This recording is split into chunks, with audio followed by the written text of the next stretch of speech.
आइए आज class 10th excellent book से देयर का प्रयोग पढ़ते हैं। पहले इसके रूल्स हम जान ले रहे हैं, उसके बाद जो है इसके एक्सरसाइज भी हम करेंगे।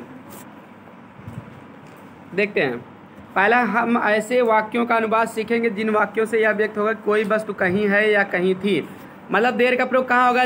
जिस वाक्य में ये पता चले कि कोई वस्तु या व्यक्ति कोई भी चीज़ कहाँ है या कहीं थी। कहाँ थी, पास्ट रहेगा कहाँ। मतलब कुल मिला कितना जान लीजिए, अगर वाक्य में किसी चीज़ के होने या ना होने की बात की जाए तो वहाँ पर देयर का प्रयोग होता है। ये रूल आपको लिखाया गया है, क्योंकि हम पहले लिखाते भी हैं उसके बाद समझाते भी हैं। लिखाया गया था, आपको समझा दिया जा रहा है, तो तत्काल एग्जाम्पल इस किताब से भी आप देख लेंगे, फिर प्रैक्टिस करेंगे। जो लोग करके लाए मिलाएंगे। तो किसी चीज़ के होने या ना होने के लिए देयर का प्रयोग होता है। हिंदी के वाक्यों में कर्ता या तथा क्रिया पास रखे होते हैं। कैसे जानेंगे देयर का प्रयोग होता है कर्ता की जगह? वैसे तो इट का भी प्रयोग होता है। इट का प्रयोग आपको पढ़ाया गया था पिछले क्लास में। तो इट का प्रयोग जाड़ा, गर्मी, मौसम, समय, दूरी, बात पर जोर देने के लिए इन सभी जगहों पर होता है। लेकिन देयर का प्रयोग किसी चीज़ के होने या ना होने के लिए होता है। इसमें क्या होता है कि वर्ब जो रहती है लास्ट में, वर्ब क्या रहेगी? है, था, थे, थी, हैं, ये सब रहेगा। तो उसके जस्ट पहले कर्ता सटा रहता है। तो लेकिन हम फिर भी देयर का प्रयोग वाक्य को शुरू करने के लिए कर ही देते हैं, और ऐसे वाक्य में देयर का अर्थ वहाँ नहीं होता है। ये बात आपको बताया गया था, लिखवाया गया था, फिर से बता दीजिए ज़रा। देखिए नीचे दिएगा, ऐसे वाक्यों का अनुवाद देयर से शुरू करते हैं। इन वाक्यों में देयर का हिंदी अर्थ कुछ नहीं होता। मतलब देयर मीन्स कुछ नहीं होगा। जैसे एग्जाम्पल देखिए, एक राजा था। था वर्ब है, वर्ब में करो क्या था? एक राजा। कौन था एक राजा? ठीक है, कौन प्रश्न करने से वर्ब में सब्जेक्ट पता चलता है, क्या प्रश्न करने से ऑब्जेक्ट पता चलता है। अगर इसमें भी कौन कर देंगे तब भी कौन था? राजा। राजा जिसके बारे में बात की जाए उसे सब्जेक्ट कहते हैं, राजा के बारे में बात किया जा रहा है। लेकिन फिर भी जो है यहाँ एक किंग वाज हम नहीं करेंगे, देयर वाज ए किंग लिखा जाता है इसका ट्रांसलेशन। क्लियर? परीक्षा में जो आपको 4 नंबर का आएगा उसमें इसी तरह की बातें आएगी। कोई कहानी ही दे देते, एक राजा था, उसकी 3 पुत्रियाँ थी, उसने बड़ी पुत्री का विवाह वहाँ कर दिया। ठीक है, इस तरह जो भी रहे कहानी। ठीक है, एक बार रानी बीमार हो गई, जो भी मतलब बात रहेगी, एक राजा था या एक रानी थी, एक शेर था, शेर की कहानी रहेगी तो एक शेर था, तोते की एक तोता था, एक पक्षी था, इस तरह से कुछ भी, एक बैल था, एक हिरन था, जो भी रहेगा इस तरह से कर दिया जाएगा। तो उसका ट्रांसलेशन आप देयर से शुरू करेंगे, नहीं तो आपका ट्रांसलेशन गलत हो जाएगा। तो देयर वाज ए किंग माने, यहाँ देखिए देयर माने वहाँ नहीं कहा जाएगा। जब देयर का प्रयोग सब्जेक्ट की जगह आएगा तो देयर का अर्थ वहाँ नहीं लिया जाएगा। जब देयर का प्रयोग वर्ब के बाद ऑब्जेक्ट की जगह आएगा या अदर वर्ड तो वहाँ लिया जाएगा। जैसे ही वेंट देयर, वह वहाँ गया, तो यहाँ देयर का मतलब वहाँ होगा, क्योंकि वर्ब के बाद आ रहा है, सब्जेक्ट ही अलग से है। तो जब सब्जेक्ट अलग से रहेगा तभी देयर का अर्थ वहाँ लिया जाएगा, नहीं तो नहीं लिया जाएगा। यहाँ तक बात समझ में आए? आगे देखते हैं। आकाश में बादल हैं। यहाँ बादल के होने की बात की जा रहा है। कौन है बादल? तो भले है से पहले सब्जेक्ट छट है, लेकिन सटा है ना। अक्सर वाक्यों में क्या होता है कि अफर्मेटिव या निगेटिव वाक्य में लास्ट में वर्ब रहती है, सब्जेक्ट शुरू में होता है। कहाँ रहता है? शुरू में। तो वहाँ तो हम देर से नहीं शुरू करते हैं। क्लियर? जैसे राजा बीमार था, वही एक राजा बीमार था, एक किंग वाज इल कह देंगे ना। तो एक राजा शुरुआत में आ गया, बीमार था के अंग्रेजी लास्ट में आया।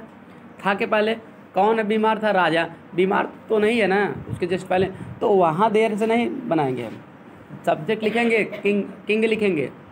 ठीक, लेकिन वही चीज़ अगर लास्ट में है या था थे थी कि जस्ट पहले वो सब्जेक्ट आ जाए तब देर से ही हम शुरू करेंगे। क्लियर? अलग से सब्जेक्ट देर लगाएंगे, वो भी सब्जेक्ट है। ये देर प्रस्तावनात्मक सब्जेक्ट कहा जाता है, इंट्रोडक्टरी देर। ठीक।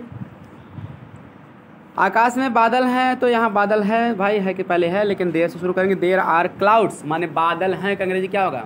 देर आर क्लाउड्स। ये थोड़ी कि क्लाउड्स आर, नहीं, क्योंकि क्लाउड्स शुरू में नहीं आया, बादल शुरू में नहीं आया है। ठीक है ना? There are clouds in the sky, आकाश में बादल हैं। तो चलिए आगे देखते हैं अफर्मेटिव सेंटेंस। ये तो मॉडल था कि देर का प्रयोग क्यों होता है, कैसे वाक्य में आता है। अब देखिए अफर्मेटिव सेंटेंस का रूल देखेंगे, उसकी एक्सरसाइज देखेंगे, निगेटिव इंट्रोगेटिव सब कुछ देखेंगे। नियम नंबर 1 ध्यान से देखिए किताब में आप लोग।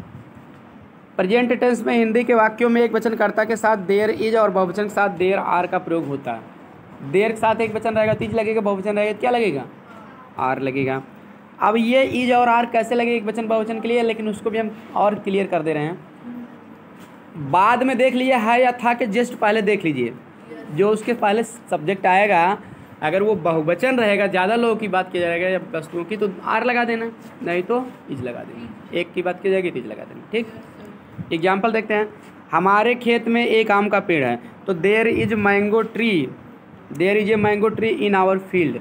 यहाँ एक आम का पेड़ है तो सीधी सी बात है देयर साथ इज लगेगा। दूसरा, तुम्हारी कक्षा में 30 विद्यार्थी, तो यहाँ 30 विद्यार्थी की बात किया जा रहा है, इसलिए देयर साथ क्या लगेगा, are. There are 30 students in your class. नियम नंबर 2 देखते हैं। पास्ट टेंस में हिंदी वाक्य के एकवचनकर्ता के साथ देर वाज, बहुवचन के साथ वर लगेगा। ठीक है, देर के साथ पास्ट में ही वाज लगेगा, बहुवचन में वर लगेगा। एग्जाम्पल देखते हैं। मेरे चाचा के घर में एक सांप था, तो यहाँ एक ही सांप है ना, तो देर के साथ वाज लगेगा। There was a snake in my uncles house. दूसरे वाक्य में उसकी पुस्तक में 78 पृष्ठ थे, तो 78 पृष्ठ एक से ज़्यादा होते हैं तो वर लगेगा। There were 78 pages in his book. देखिए यहाँ WERE का उच्चारण, शुद्ध उच्चारण इसका वर होता है, लेकिन बहुत लोग इसको वेयर पढ़ते हैं, इसलिए मैं कभी वेयर पढ़ भी देता हूँ, कभी कभी दोनों, लेकिन ताकि बच्चे समझ लें, लेकिन शुद्ध उच्चारण वर ही है, वर ही पढ़ा करिए। ठीक है, तो there were 78 pages in his book. तीसरा नियम कह रहा है हमारा कि जिन वाक्यों में रहता था या राज्य करता था, कभी कभी वाक्य में क्या आते हैं लास्ट में, रहता था या राज्य करता था, ऐसे शब्द लिखे हो तो उनमें देयर लिव्ड का या देयर रूल्ड का प्रयोग होता है। देयर लिव्ड का लिव माने क्या, रहना। अगर रहता था तो जैसे हम कहते हैं एक राजा रहता था, तो देयर लिव्ड ए किंग हो जाएगा।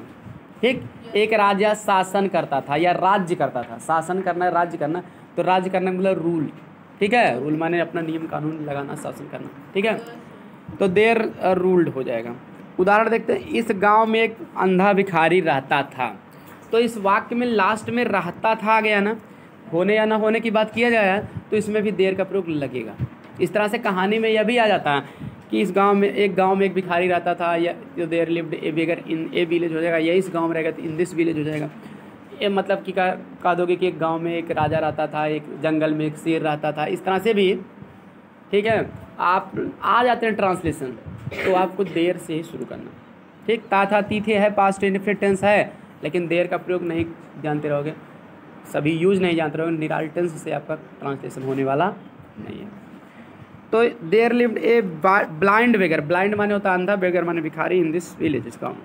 दूसरा, अयोध्या में राजा दशरथ नाम के एक राजा राज्य करते थे, तो यहाँ राज्य करना कहा गया, तो इसमें भी देर का प्रयोग होगा। देयर रूल्ड माने राज्य करते थे, एक किंग एक राजा, नेम्ड दशरथ माने दशरथ नाम के, ओवर अयोध्या माने अयोध्या में। तो किसी देश में या किसी स्थान पे में शासन करने के लिए में का अंग्रेजी इन नहीं लगता, ओवर लगता है। इसमें ग्रामर का रूल ये कहता है हमारा, कभी भी अगर रूल्ड आ जाएगा, रूल्ड के साथ में का अंग्रेजी ओवर लगेगा। क्लियर, समझ गए नहीं? जैसे अंग्रेज लोग भारत में शासन करते थे या भारत पर शासन करते, ओवर माने पर या ऊपर होता है, तो the English ruled over India होगा। क्लियर, मोदी भारत में शासन करते थे या गया या करते हैं, तो मोदी रूल्स, मोदी शासन करते हैं ओवर इंडिया माने भारत में या भारत भर में या भारत पर। क्लियर, इस तरह से लगेगा। शासन करने के रूल के साथ में नहीं, में की अंग्रेजी ओवर लिखा जाता है, चाहे में आए, चाहे पर आए या के ऊपर आए। चलिए अब इसके एक्सरसाइज में हम प्रैक्टिस कर लेते हैं। आप लोगों से कहा गया था कल की क्लास में, इसको आप करके घर से लाइएगा, मिलवाया जाएगा। तो जो लोग किए हो मिला लीजिए, नहीं कर पाए हो तो आप तत्काल इसको लिख लीजिए, जो भी आपको डिफ़िकल्ट लगे। मीनिंग डिफ़िकल्ट नीचे भी दिया गया है। तो चलिए 10 एक्सरसाइज हैं, 10 करते हैं। 10 वाक्य हैं। इस जंगल में बहुत से शेर थे, तो पहले करेंगे देयर। बहुत से शेर मतलब क्या, बहुवचन होगा, वेयर लगेगा। देयर वर, जिसको शुद्ध चढ़ा, देयर वर, वर या वेयर जो भी आप पढ़ते हो। देयर वर मेनी, बहुत से का अंग्रेजी होगा मेनी। शेर का अंग्रेजी लायन में जोड़ दीजिए, lions. There were many lions, कहाँ कई शेर थे, कहाँ थे, कई या कहो या बहुत से। इन दिस फॉरेस्ट, इस जंगल में का अंग्रेजी इन दिस फॉरेस्ट, तो हो जाएगा there were many lions in this forest. जो गिना जा सके, बहुत का अंग्रेजी मेनी लगता है काउंटेबल नाउन के साथ, और बहुत का अंग्रेजी मच भी लगता है जो गिना ना जा सके। जैसे मैं बहुत पानी पिया, I drank much water, much माने बहुत, पानी, तेल, स्याही, ये सब गिन नहीं सकते, तो मच लगता है। जिसको गिन सकते हैं तो मेनी लगता है। क्लियर, आगे इस तरह से आपको आवश्यकता अनुसार रूल भी एक्सप्लेन किए जा रहे हैं। इन बागों में एक बूढ़ा माली काम करता था। एक बूढ़ा माली काम करता था। इन बागों में एक बूढ़ा माली काम करता था, तो देर लगेगा, ठीक है, क्योंकि सभी देर से ही आपको बनाने हैं ना। बूढ़ा माली काम करता था या रहता था, राज्य करता था, कोई सब बात है। देयर वर्कड माने काम करता था। कौन काम करता था? एक ए नहीं, आयन हो जाएगा, क्योंकि ओल्ड में ओ है इसलिए आयन हो जाएगा। There worked an old gardener, मालिक अंग्रेजी किताब में दिया, गार्डन लिखी यार। There worked an old gardener in this garden. तीसरा वाक्य, किसी जंगल में 4 सांड रहते थे, तो देयर इसमें भी रहेगा, रहते थे ना, देयर लिव्ड 4, 4 के अंग्रेजी लिखे, और सांड के अंग्रेजी किताब में दिया bulls. There lived 4 bulls, bulls माने सांड। Lived 4 bulls in any forest, any माने किसी या कोई, इन एनी फॉरेस्ट माने किसी जंगल में। क्लियर हो गया? आगे, वृंदावन में लाल पत्थर का एक बहुत पुराना मंदिर है, तो हो जाएगा there is a very old temple. Very पहले ए लगेगा, देयर इज, हाँ देयर इज, एक के मंदिर है तो इसलिए लगा देंगे। देयर इज क्या क्या है? ए वेरी ओल्ड टेम्पल, एक बहुत पुराना मंदिर। पुराना का अंग्रेजी ओल्ड रहेगा, ध्यान देना, ओल्ड माने पुराना। वस्तु के लिए पुराना का अंग्रेजी ओल्ड लिखा जाता है, व्यक्ति के लिए बूढ़ा का अंग्रेजी ओल्ड लिखा जाता है, ठीक, कि वस्तु बूढ़ी नहीं होती, पुरानी होती। आदमी पुराना का मतलब बूढ़ा होता है। There is a very old temple, हाँ किसका? लाल पत्थर का, of red stone, of red stone, red माने लाल, स्टोन माने पत्थर। कहाँ है? वृंदावन में, इन वृंदावन का, वृंदावन ही लिखोगे, स्थान का नाम है, इन वृंदावन। आगे VRINDA, वृंदा, VAN। क्लियर? जैसे जब लिखा हुआ जाता है, पढ़ा बा की तरह उसका साउंड होता है, तो V से उसका अंग्रेजी लिखा जाता है, ठीक ना। जैसे विजय, VIJY, विजय, विनोद। क्लियर? विजिट। अगला, हाँ कल मेरे पर्स में बहुत पैसे थे, तो देर लगेगा, देर, ठीक है। देर वाज मच मनी, यहाँ बहुत का अंग्रेजी मच लिखा गया, देखिए किताब में दिया है ना, बहुत का अंग्रेजी मच, क्योंकि पैसे अनकाउंटेबल माना गया उसको। क्लियर? मनीज नहीं लिखना है, मनीज लिखते तब में नहीं होता, क्योंकि पैसे, बहुत से पैसे थे, ठीक है। यहाँ धन मात्रा में माना जाता है, कितने मात्रा में आपके पास धन है, तो मात्रा में हम मच लगाते हैं, और संख्या में जो रहता है उसको हम में नहीं लगाते हैं। क्लियर?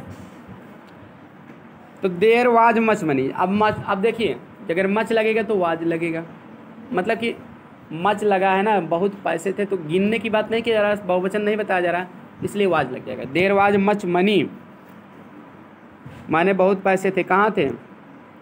इन माई पर्स, मेरे पर्स में। कब थे? स्टरडे, कल का अंग्रेजी स्टरडे होगा, बीता हुआ कल है ना, कल थे, उसके लिए yesterday. There was much money in my purse yesterday. जनवरी में 31 दिन होते हैं, तो there are 31 days in January, क्योंकि दिन के, महीने के, हफ्ते के बताते होने के लिए देयर आर 31, यानी 31 का 31 लिख दीजिए, डेज 31 डेज इन जनवरी की स्पेलिंग JANUARY। 12 महीने की स्पेलिंग आप लोगों को पता होनी चाहिए, नहीं पता है तो घर में कैलेंडर होगा, उसमें से देख के याद कर लेना, दिनों के नाम, महीनों के नाम। सप्ताह में 7 दिन होते हैं, तो there are 7 days in a week, ये लगा देंगे क्योंकि एक ही सप्ताह की बात की जा रहा है। There are 7 days in a week, इसकी अंग्रेजी होती है। नदी में स्वच्छ पानी था, there was clean water, clean या क्लियर भी कर सकते, क्लीन माने साफ या स्वच्छ, क्लियर माने भी स्वच्छ होता है। There was clean water in the river.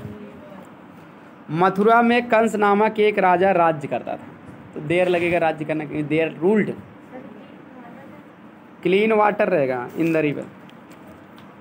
Mathura में कंस नामक एक राजा राज्य करता था। देयर रूल्ड माने राज्य करता था। There ruled a king named Kansa. A king named Kansa माने कंस नाम का, ठीक है। देयर रूल्ड ए किंग, एक राजा राज्य करता था। नेम्ड कंस माने जिसका नाम कंस था, ऐसे कहो या कंस नाम का। ए किंग नेम्ड कंस माने कंस नामक एक राजा। कंस का कंस ही रहेगा, KNS। इन मथुरा में यम बड़ेस कर देंगे क्योंकि स्थान का नाम है MATHURA। अस्पताल में हैजेक के कई मरीज हैं। हैजेक मतलब कालरा, किताब में दिया गया उसकी अंग्रेजी। देयर आर मेनी पेशेंट्स, कई मरीज हैं तो मरीजों को गिना जा सकता है। पेशेंट में एस लगा है तो मेनी लगेगा। जब भी जिसको गिना जा सकता है बहुवचन रहेगा तो मेनी लगेगा। Clear. There are many patients मरीज के अंग्रेजी किताब में दिया है, रोगी या पेशेंट। ऑफ कालरा पढ़ा जाएगा, चौलरा नहीं पढ़ा जाएगा क्योंकि CH से का भी होता है केमिस्ट्री करेक्टर, जानते हो ना CH का 3 उच्चारण होता है, बताए थे आप लोगों को। का भी होता है केमिस्ट्री कालरा, चा भी होता है चेयर, और बड़ा सा भी होता है मशीन, MACHINE मशीन, ठीक है। और CHEF सेफ माने बावर्ची। सिफान का कपड़ा आता है, CHIFFN, ठीक है। क्लियर। ये सब CH से होते हैं। आगे होता है हाँ, there are many patients of cholera in hospital. In the hospital, अस्पताल का हॉस्पिटल होता है HOSPITAL,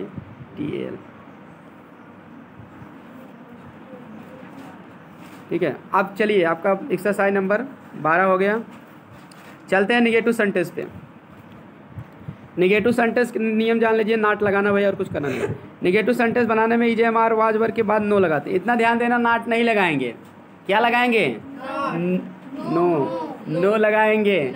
अच्छा, नाट कहाँ लगाएंगे उसको जान लो। नाट भी बताया गया था आपको।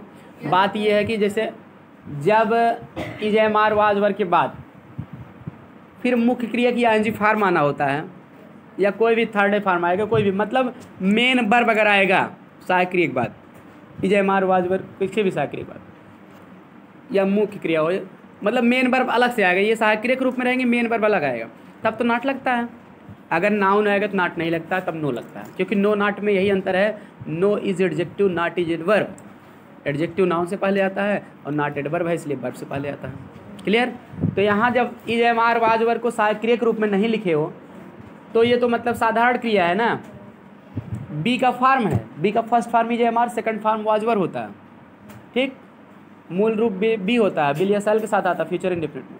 तो इसीलिए इसको हम क्या करेंगे, इसमें नाट का प्रयोग हम नहीं करते हैं। चलिए देखते हैं फटाफट। दूसरा नियम कह रहा है कि जब कम या अधिक अथवा 2 या 3, 4 आदि कोई गिनती हो तो मच या मेनी हो तो EJMR। कहने का मतलब ये है, जब कम या अधिक अथवा 2 और 3, 4 आदि कोई गिनती हो, मतलब जो मात्रा में रहेगा तो कम या ज़्यादा रहेगा, गिना नहीं जाता। और वह 2, 3, 4 मतलब 2, 3, 4 यानी कि गिनती हो रही है, तो वो संख्या में होता है। तो मच या मेनी हो, यानी कि मच या मेनी उस अंग्रेजी में उसके लिए क्या आएगा, मच या मेनी आएगा। मच कब आएगा, कम या अधिक बताना हो, यानी किसी चीज़ की मात्रा बताने के लिए मच लगेगा। जैसे तुम कितना पानी पीते हो, कितना दूध पीते हो, कितना तेल खरीदे, कितना स्याही मतलब कि आपने लिया, ये सब मात्रा में होगा। अब वही संख्या में रहेगा कि जैसे 2 लड़के, 3 लड़के, ये सब संख्या है, लेकिन संख्या एग्जैक्ट नहीं बताना हो तो हम कह देंगे बहुत से लड़के, तो मेनी बॉयज हो जाएगा। बहुत पानी, मच वाटर, बहुत तेल, मच ऑयल। क्लियर। ये सब होता है। तो कह रहे हैं कि इज आर वाज या वर के बाद नाट लगाते हैं, ठीक। अब देखिए, यानी कि इज एक वचन के साथ बहुवचन में आर, प्रेजेंट में, पास्ट में वाज और वर, नाट लगाते हैं। कहने का मतलब ये बताया जा रहा है कि देयर के बाद जो EJMR वाज वर आता है, आम तो आता ही नहीं है, देयर आम आई तो होगा नहीं, वैसे बता आर या इज ही आता है, वाज या वर आता है, ठीक। अगर इनके बाद, ठीक, संख्या बताया जा रहा है, क्या बताया जा रहा है, संख्या। 2 जगह मतलब नाट लग सकता है। वैसे तो नो ही लगता है, लेकिन नाट भी लग सकता है, क्योंकि हर चीज़ की अपवाद है अंग्रेजी में ना, हर चीज़ का रूल है ना, लग भी सकता नहीं भी लग सकता। कहाँ लग सकता वो बता रहे हैं कि मच या मेनी वाला मतलब। अगर संख्या रहेगा तो नाट लग सकता है, ठीक। अगर कम या अधिक बताना है तब भी नाट लग सकता है। 1 2 3 4 बता रहे हैं ना, 2 3 4, इस तरह से संख्या बताना होगा, 2 3 4, ठीक, 2 3 4। जैसे 2 लड़के, 2 boys, 3 boys, 4 boys, 4 student, 5 students, इस तरह से 1 2 3 4 वाली कोई संख्या हो तो बता रहे हैं कि नाट लग जाते हैं। अगर नहीं है तो नाट नहीं लगेगा, ठीक। 1 2 3 4 नहीं है, इस तरह की संख्या नहीं है 1 2 3 4 5 6 से लेके, तब आप नो लगा देंगे, नहीं तो क्या लगा देंगे, नाट। ये बता रहे हैं। जैसे इस घर में 10 कमरे नहीं हैं, ये वाक्य देखिए, 10 कमरे, 10 क्या है, 2 3 4 वाले कैटेगरी में आ रहा है ना। 2 3 4 तो आपको एक मॉडल बता देगी इसे संख्या, जैसे 2 3 4, लेकिन 2 3 4 है ना, 5 6 7 8 9 10 11 12 से लेकर जितना बनी है कोई भी संख्या आ जाएगी। तो बताया क्या जा रहा है, इज आर वाज वर के साथ नाट लगाते हैं ना, वही चीज़ तो यहाँ लगाया गया है। पहले एग्जाम्पल में देखिए, there are not 10 rooms in this house. भाई कोई पूछ लेगा इस घर में 10 कमरे हैं, तो वो कहेगा इस घर में 10 कमरे नहीं हैं, there are not 10 rooms in this house. क्योंकि एग्जैक्ट संख्या बताना है ना, तो 10 तो कहना ही पड़ेगा, तो नाट लगाना ही पड़ेगा, ठीक। मच मेनी अनायास नहीं लगेगा, मच मेनी तब लगेगा, मच माने बहुत होता है, मेनी माने भी बहुत होता है। जब उसमें बहुत शब्द आएगा या कई आता तब भी मेनी लगता है, नहीं तो नहीं लगेगा। क्लियर हुआ? चलिए आगे। इस मेज पर कोई प्याला नहीं है, तो इसमें क्या, there is no cup on this table. अब यहाँ कोई प्याला नहीं है। अब देखिए यहाँ नो के साथ कप लगा, बताया क्या था, नाउन से पहले नो प्रयोग होता है ना, नाउन से पहले नो प्रयोग होता है, क्यों? अब देखिए इसमें फिर समझा दे रहे हैं आप लोग, डाउट क्लियर हो जाए। हम बताइए एक बात आप हमेशा ध्यान में रख लीजिए, नो और नाट में कोई आदमी पूछ लेगा क्या अंतर है, नो और नाट में क्या अंतर है, तो क्या बताओगे आप? अभी बताए थे पीछे।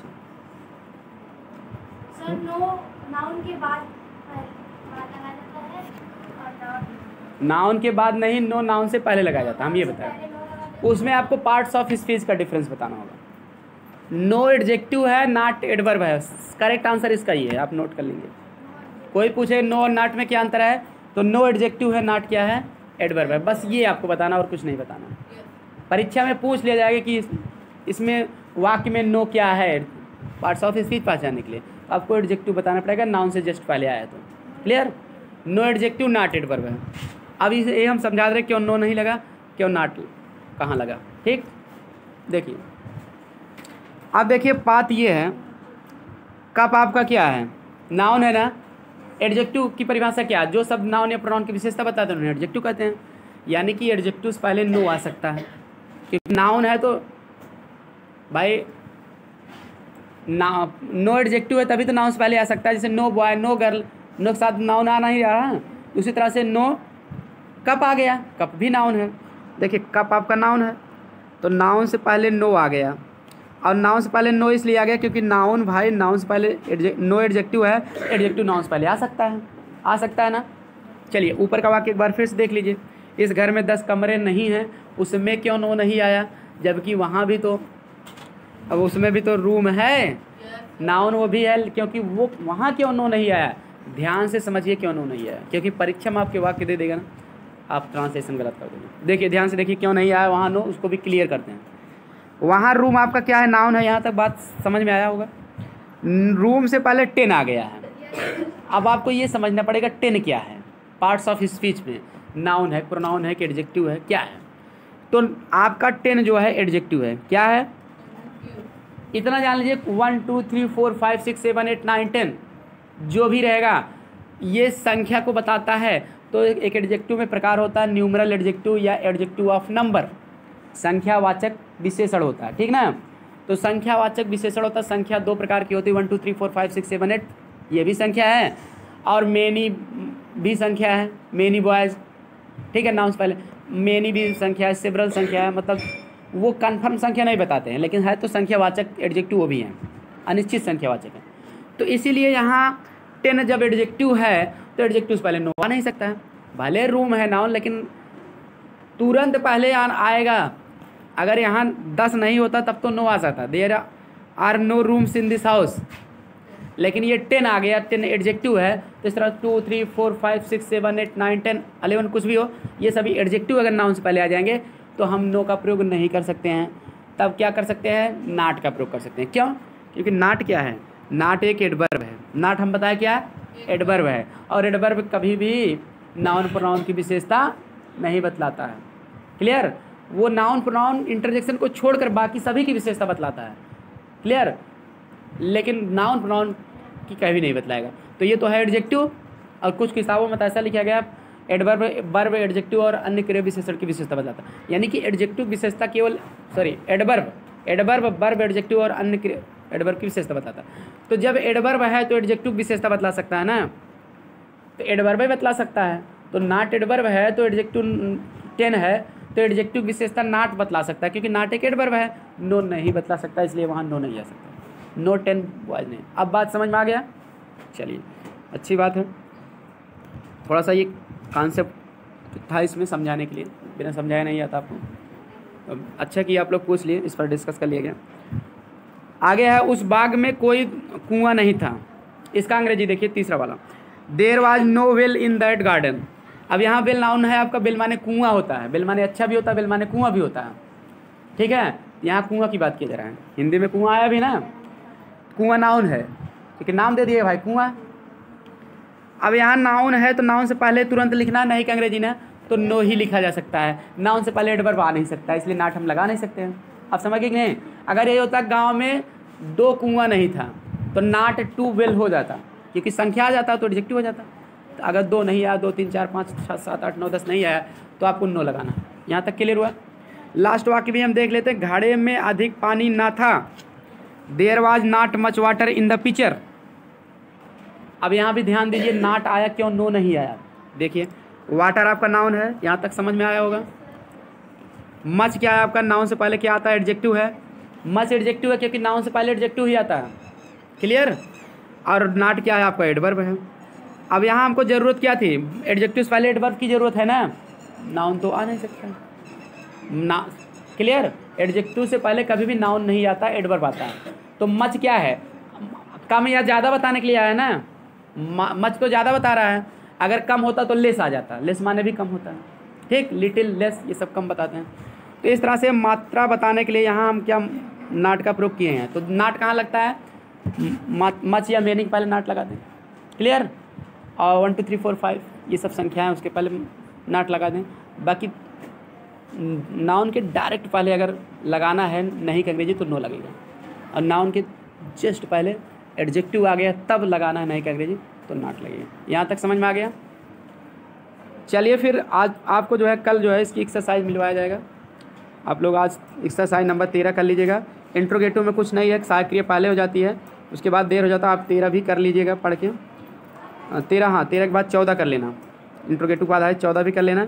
कल आपको ये सभी एक्सरसाइज मिलवाई जाएंगे, फिर उसके बाद जो है आ जाएगा।